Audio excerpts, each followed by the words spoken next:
Good morning. I'm Pastor Joshua Bruns from Covenant Lutheran Church, and since Lisa is gone today, I am joined with Beth Hendon. I am a minister in training at the United Church of Christ in Wheatland. So I'm glad you're here, and Lisa will watch this and have some further comments she'll add in later. And so hopefully those will be interesting and it will make sense when it happens. So first thing we're going to do, as we have in the past, is talk about what happened yesterday. Yep. We covered 1 Corinthians and 2 Corinthians and some of Galatians, and talking about the old world in reference to those passages and the new world when Jesus was resurrected and how we live our lives in that world. So in particular, we spent our time in 2 Corinthians 5. And the big part of that one that really sticks out where we were talking about it was this idea of we are ambassadors. So we have this new, as you've said, this new world idea, but we live in the old world. And that's challenging. Yes. It's not always the most fun thing to do. Right. But as we have these new world ideas that come from grace and forgiveness and reconciliation is one of the big ones in 2 Corinthians. Yes, absolutely. How do we live that in a world that is still the world of Rome and Egypt and all of these other places, the world of Babylon? And the answer is, well, it's not easy. Right. Absolutely. And so to be an ambassador is to say, we are going to demonstrate to the world how this is a better way. So the word in Greek, actually, that we use there is presbyuo, which is to act as an elder. Okay. So you have an older brother or sister? I have 2 older brothers. Oh my goodness. And what's it like to have older brothers? Sometimes really oppressing. Do your older brothers do good things for you ever? Yes. So this is on more occasion, the yes. model we're looking for here. Right. So how do they do good things for you? Or when you were growing up, especially? When I was growing up, they were rather protective of me. Okay. Yeah. Whenever I have issues or anything like that, they tried to run interference. And so this is part of that presbyuo, that elder brother thing. They're trying to say, I'm going to take care of this younger person so that they can learn. Okay. My brother is a math professor out in Wisconsin. Oh my gosh. And he knew he was going to be a math teacher, I swear, in junior high. He'd had it figured out. This is the way of my life and this is what I'm going to do. Yeah. And from then on, he was the math professor in my world, right? So if there is a math thing, he's the one who's going to explain it to me. Right. And that sort of model behavior was why I still do actually, I'm pastor. When I do math in my head, people look at me like the dog talked. Because most of us clergy, we don't do math stuff, right? Okay. If I'm at a assembly something and we get a check and I split it out 4 ways or whatever, people look at me like that's crazy because we are not math people. But I still have some of those math experiences because I have an elder brother who modeled it for me. Right. Yes. And so this presbyuo world is we are supposed to be elder brothers who model, or sisters, or that can model for somebody to say, oh, this is a better way. Because the way that we live in our world is not the way that the regular world wants us to live, right? Right. And it's there's constantly pressure for us to be angry or lead into that chaos of the world and not think our way is the better way or be very self-centered in our thought process and not open ourselves to the possibilities if we were to be more giving and open and sharing. The world really wants us angry. Yes. And more importantly, the world really wants us separate.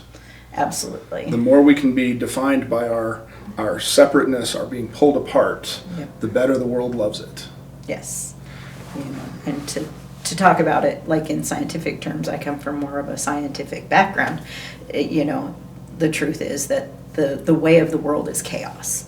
Everything, the pressures within the world on all levels push all things into a certain level of chaos, and it's us trying to control and bring that chaos in for the greater good.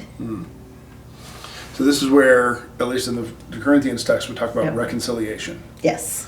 So the reconciliation, again, the Greek word there is to fit back together, something that's broken. I don't know if I want to be called broken, do you? No. I mean, because again, has such a negative connotation. Exactly. The world says broken things are to be thrown away. Right. We live in this disposable world, those AAA batteries that ran out in your room out. Yep. And the thing is that that's not just the truth about AAAs. No. It is the truth about people and relationships and everything else in the world that we come from, that everything's disposable. And if it's broken, you can get a new one. Right. But reconciliation, at least within this 2 Corinthians world, is about how do we actually fix things that are broken? Yeah. And how do we pull it back together? Starting with ourselves, quite honestly. You know, it goes back to, you know, I fall on adages quite often, but that whole idea of you can't fix what's out there unless you know what's broken and you fix what's within you.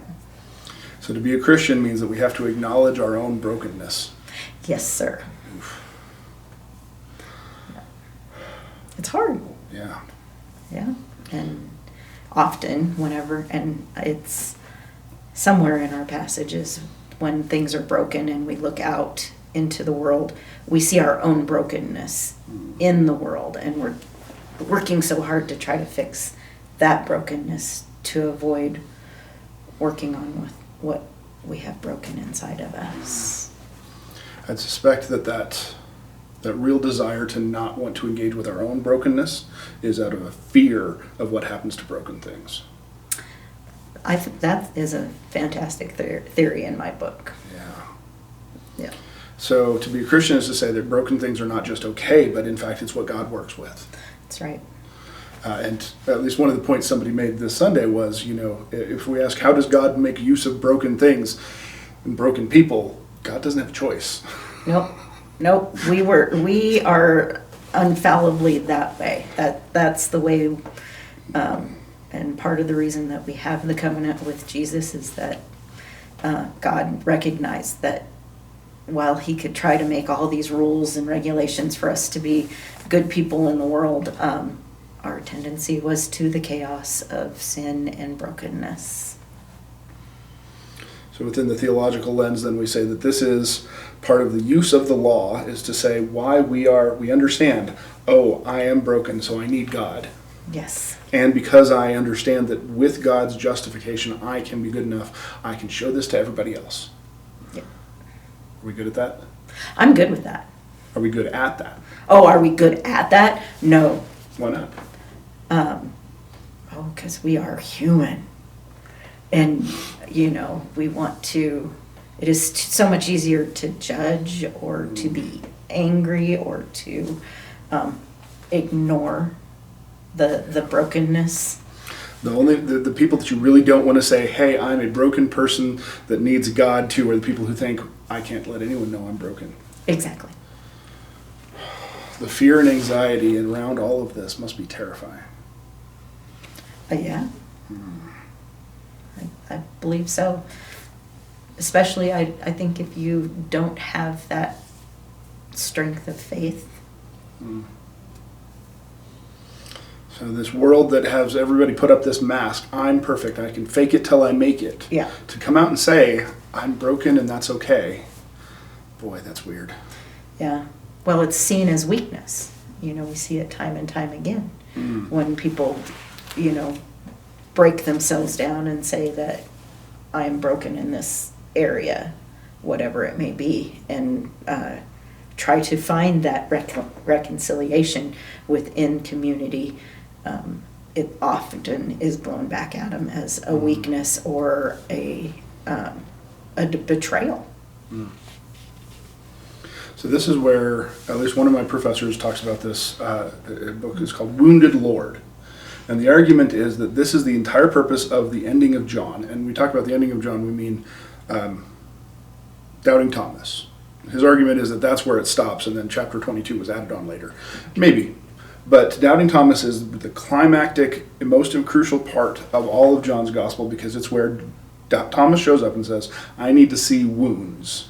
I need to see that the resurrected Jesus still has brokenness and imperfection. And so if our own Lord is wounded, we can be too. Right. And that's not the way that the world wants us to see. We want to be perfect, correct, fake it till you make it, or else. Right. And that weakness that Jesus shows in saying, here's my hands. Mm-hmm. Go ahead and stick your finger in my side. Although the text itself does not say that he ever does. It Right. says he falls at his knees, and it does not say that he does. Although if you look in the artwork, Yeah. every single time he is Yep. right Yep. in there. There's one of them, I think it's Caravaggio. It's a little bit more bloody than you It's a little expect, but graphic. it is very, Yeah. he's really going for it. But this idea that somehow this weakness, this woundedness is not just a problem, it is actually glory. That doesn't fit into the world very well. No, it doesn't. Yeah. Yeah. And I think we all struggle with it. Yeah. So that's the old world that we're still trying to deal with and come out of. Mm-hmm. So then the question for next week, at least as we've had it, is Right. What are we going to talk about, and where is this space going to ask us, can we actually live in this manner? Can we actually live as authentic, broken people telling everybody else, this is the way to be, this is the way to become? That's a hard question, Yeah. It's a 2,000-year-old question. at the very least. Yeah. So, at least on our list of texts, we have Acts 6, Yes. which we can talk about unless you've got another one that you want to go into first. No, I'm good with Acts 6. Okay, so Acts 6, and we might read it real quickly. Acts 6, 1 through 6 is the text that we had, at least. No, 7. Now in those days when the disciples were increasing in number, the Hellenists complained against the Hebrews, because their widows were being neglected in the daily distribution of food. And the 12 called together the whole community of the disciples and said, it is not right that we should neglect the word of God in order to wait on tables. Therefore, brothers and sisters, select from among yourselves 7 good men of good standing, full of the Spirit and of wisdom, whom we may appoint to this task, while we, for our part, will devote ourselves to prayer and serving the word.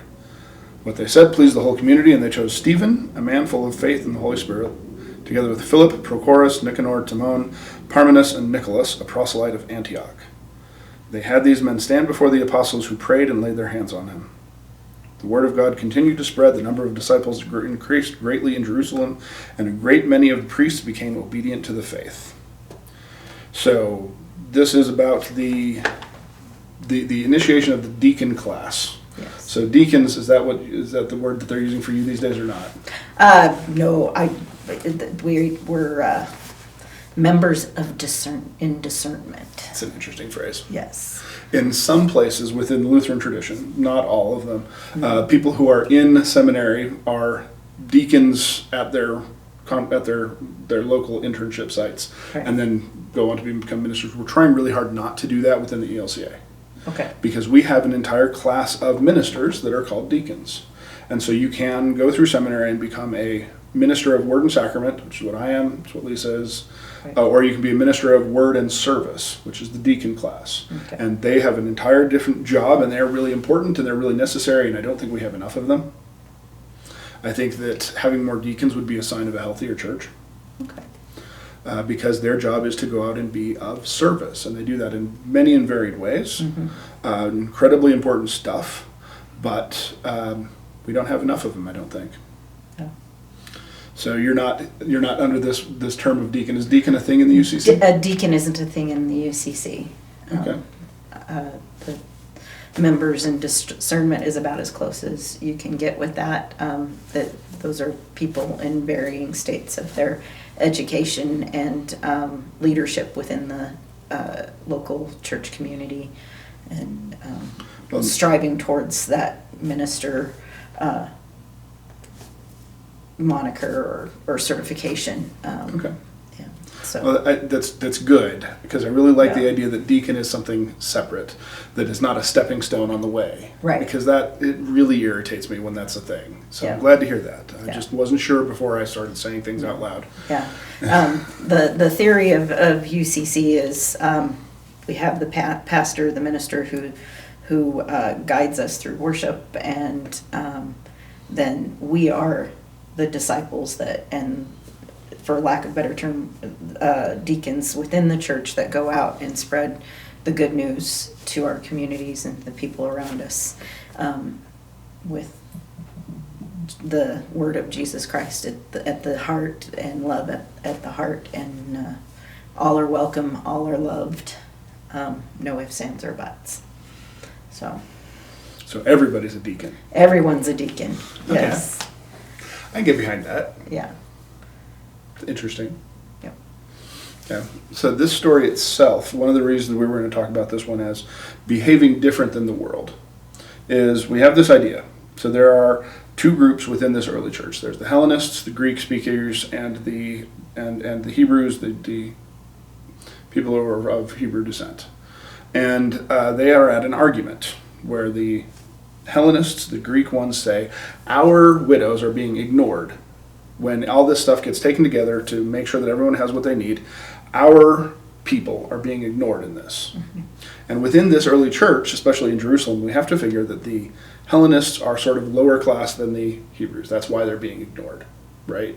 And that's different from the world at large, where the Romans are on top and then everyone else is beneath them. But within this very early moment in the church, there's sort of separating themselves out into two classes. Mm-hmm. There is the native Hebrews and those who have become part of that Hebrew church, who keep Hebrew law, who stay kosher, who are the circumcision, according to Paul. Right.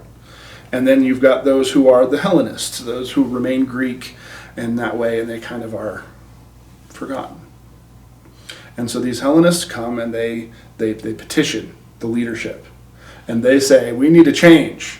Now, in the real world that we're in, when somebody who is on the lower end comes and petitions and says, we want to change, what happens? Falls on deaf ears. Exactly. Well, we'll take it under advisement. We'll talk about it at the next triennial meeting. Thanks for, Thank you for your suggestion. We'll make sure and mark it down. Yeah, that's right. File 13. At best.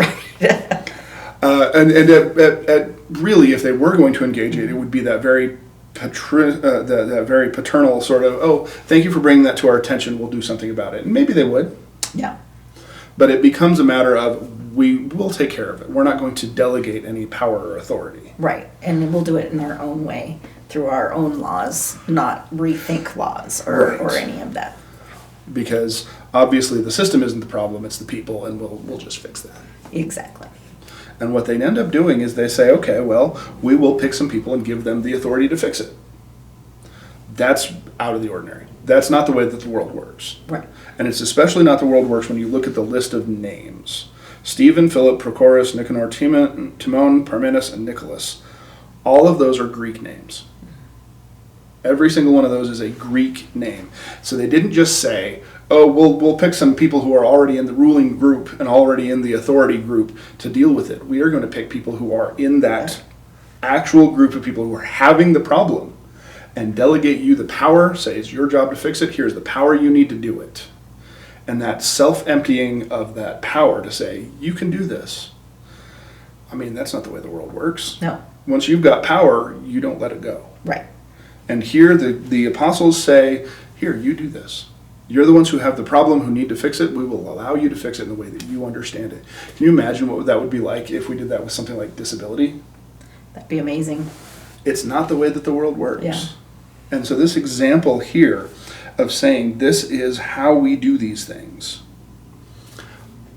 that's where we really run into that question. Is this a thing that we can do now? Is this a thing that within our own structures, within our own church structures, we can say, somebody has a problem, somebody needs something fixed, and we'd be willing to say, not, I'm going to fix that for you. Right. But tell me how I can help you to fix it. Right. That feels really hard. It does, because we want people to be whole and to be cared for, and the only way we know how to care for people is to fix it. And I run into this in my personal life often. Most recently, my mother, she's 85, we just got her an iPhone for the first time. And how'd that go? It's a work in progress, but she's doing very well so far. But the first thing she said to me, she said, Beth, I don't want you to do everything for me. I need you to teach me how to do this. Because my default is, being in a hurried life. Ew. And not being able to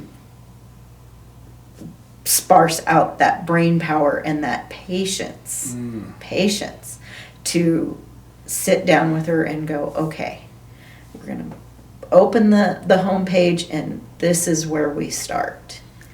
And hands-on, step by step, allowing her the autonomy to do this herself It's so and much ask quicker to just questions. do it yourself. Yes. Oh. But earnestly, that's what we need to do. People have to learn to do things for themselves in their own framework. Sure. Because I bet if you and I sat in a classroom together, your learning style would be much different than my learning style. Almost certainly. And things that I would pick up on in that classroom and found relevant, you would find a whole different set of information. Almost certainly. So it's the same for us whenever we're working to fix ourselves, Easy one for me to pick on is losing weight. Everyone has the best way to lose weight. Of course. But they don't have my body. Indeed not. And so whenever people come to me and try to tell me how I need to do this, the walls go up. Yeah. The anger comes out. Absolutely. Defensiveness. Mm-hmm. And just because it's being done with this hope for help doesn't mean that it's actually helping. Correct. And that's back to this text here where, they could say, all right, well, we'll just make sure that people pay better attention to the Hellenists. Right. Would that actually help? Gosh, no. It wouldn't fix the root of the problem. No. And so there's that place where our desire to help sometimes is a desire to dominate. Ooh. You are just deep into the pool there. Probably. What do you think about that? It really struck me. Really?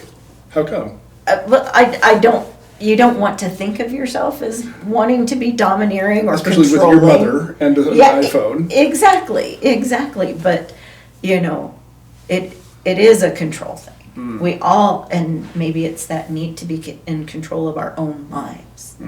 There's all, again, back to that chaos, that old world chaos and everything. I don't want to live in that old world chaos. I want to live in a controlled space. Yes, and what can I control? What, Okay. And we all do it. Even the most relaxed people have those things that they have to absolutely control.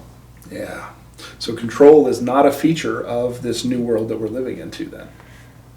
Self-control. Self-control, but control of others. But control of others, no. Oof. That says some things about polity. Mm-hmm. And we've talked about this, Lisa and I, about polity within the LCA, within the UCC, and within other church traditions around. Right. And they are very, very different. In particular, she keeps telling me about UCC is that your polity is that the congregation is more or less its own thing. Yes. And that Jesus Christ is the head of the church, whatever that means. Right. And that's it. Yep. Anything else to add to that? That would be for Lisa to fill in more. I have yet to take the UCC history and polity class, okay. And so this is a good place for Lisa to add some commentary. Yeah, I was 13 whenever I got confirmed, and lots happened since I was 13. And I'm not sure if we covered the polity. You may not have. in my UCC confirmation. You may not have. 1983. That's okay.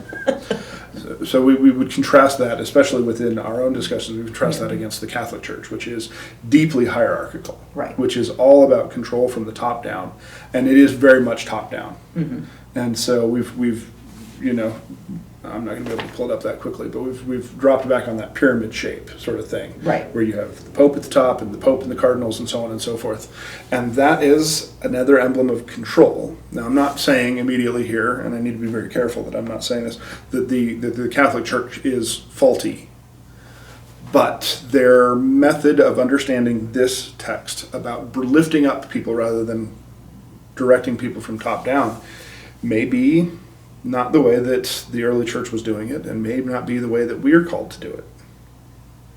Yeah. Now, within our own Lutheran world, different Lutheran churches do it different ways, but our own one is, we've leaned into the chaos, I have to say. Yeah. Yeah. Officially within the ELCA's constitution and systems, there are three what we call expressions of the church. There's the church-wide, which is all of the church together that does church-wide stuff, which means things like social statements. It means things like making sure that the seminaries work. It means things that are major administrative, big stuff. And then there's the synods, which are local regional spaces, which do administration on those levels, and they do camps, and they do local administration and candidacy, making sure pastors are where they need to be, all of that sort of stuff. And then there's the congregation, which is the third expression of the church. And that's the Congregationalist world, where the congregation is in charge of the things that the congregation is in charge of. And the thing about that is that I'm defining these almost as very, very nicely tight, defined lists of rules, and this is what we're in charge of, and this is what we're in charge of, and this is what we're in charge of. Better than that. It doesn't work that way. No. Yeah. And so you will often hear people talking about it. In our previous, she still is. She's leaving the position this summer. Our current presiding bishop always talks about it with the voice. She says she goes to places and she hears people talking about how we're really upset that the synod does this sort of thing, and that the church-wide does this sort of thing. And we're supposed to be working together, but they have this image, and maybe it's true, that the synod is top-down, or the church-wide is top-down, and then the synod is top-down from there. And it's not supposed to be. And so I wonder how much we've leaned into this chaos and presented this idea where there is no, power over and ended up creating more of it. I see what you're saying, because I think we're kind of going through some of that same thing within the UCC. We have the national UCC, and then we have our regionals, and then which has taken on more of the responsibilities of what used to be part of our more local associations. And how's that gone? We're in a state of a little bit of chaos, because we are trying to figure out if we still need that association connection, and how that looks, and how the churches within a region continue to interact with one another. Around here, we just came back from our regional conference, and our region includes as far south as Manitou Springs, and covers some of the mountain towns like Creed and Crested Butte, Grand Junction. Those very different worlds. We have two churches in the Salt Lake City, Provo area that I think actually here in Wheatland, and possibly our Douglas counterparts might have more in common with them and their struggles as far as congregation growth and that kind of thing.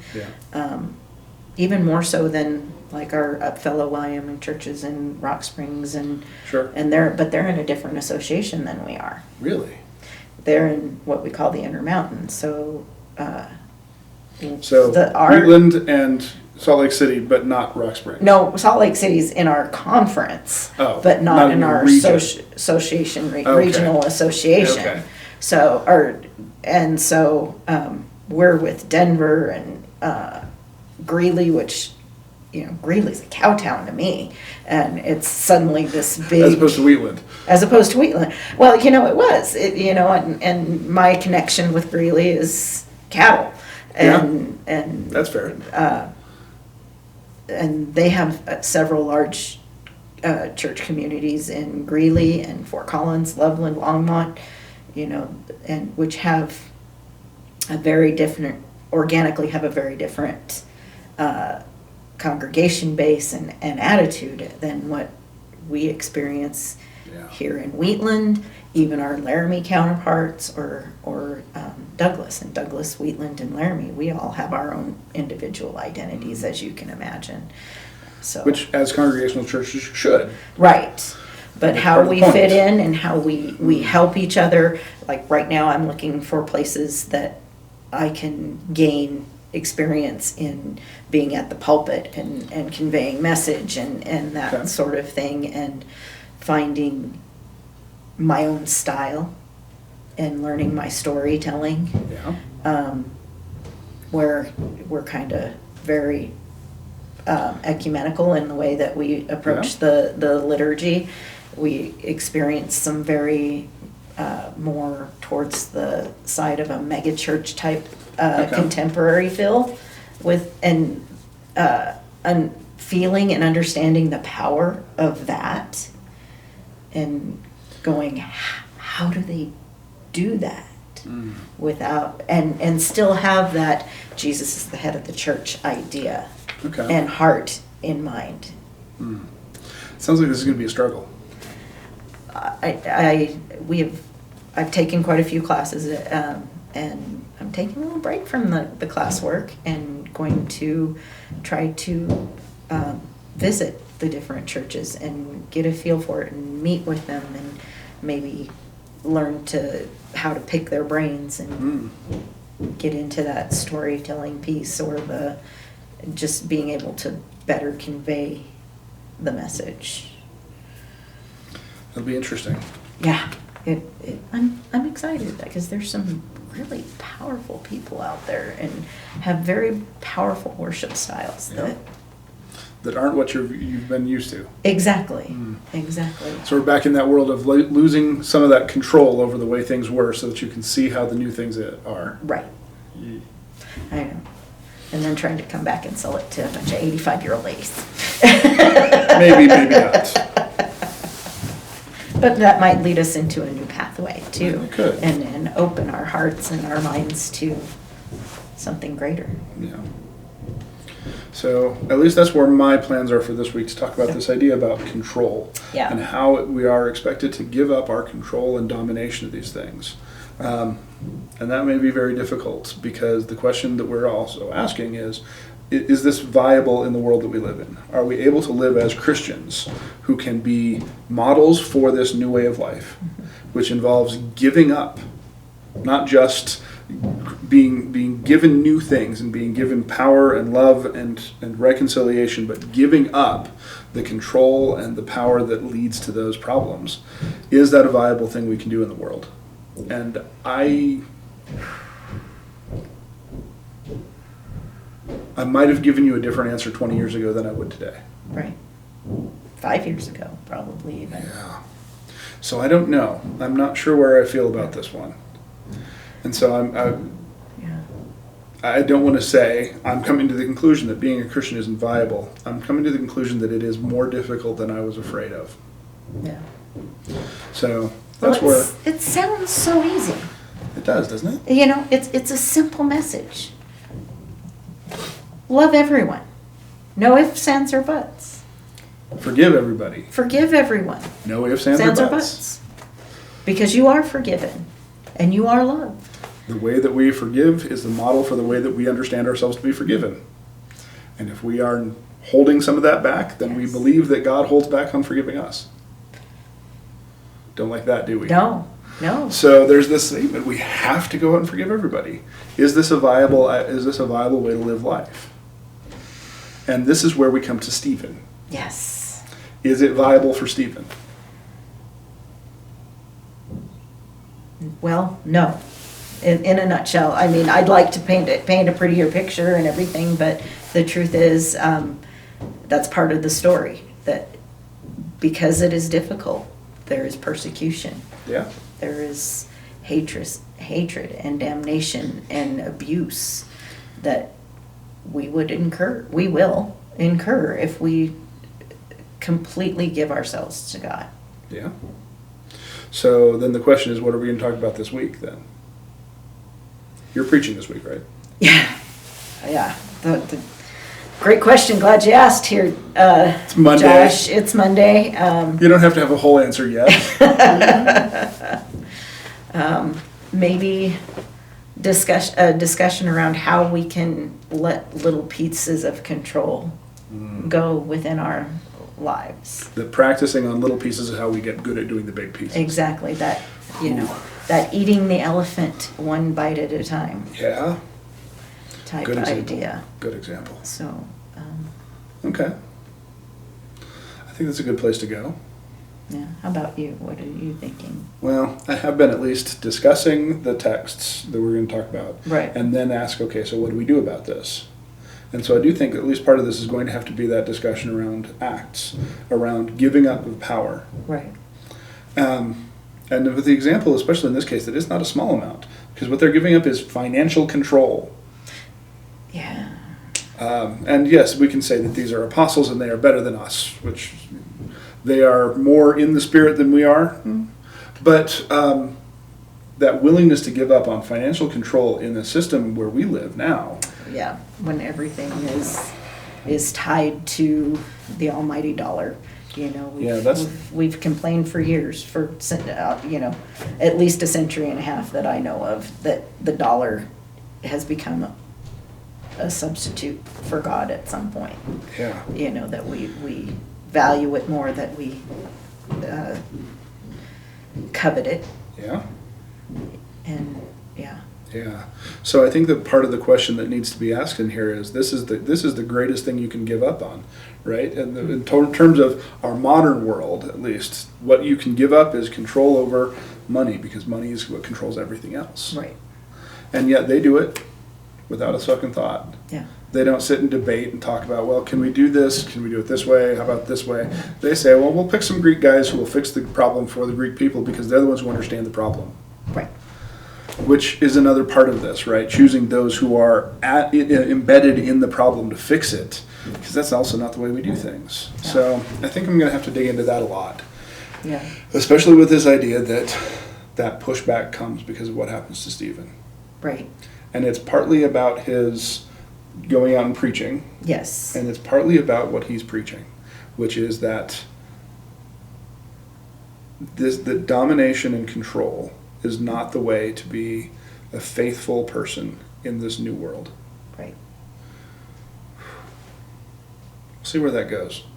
Like I said, it's Monday. We've got a few days. Yeah, mull on it and think it over. Maybe watch this back a couple of times and see what we think. See what Lisa adds in and see what we think. Okay. Do you have anything else you want to say to make sure we get it in there? No. Okay. Then I think we'll end for the day, and we'll see where this goes next week. Yeah, definitely. All right. Thank you all. Thank you.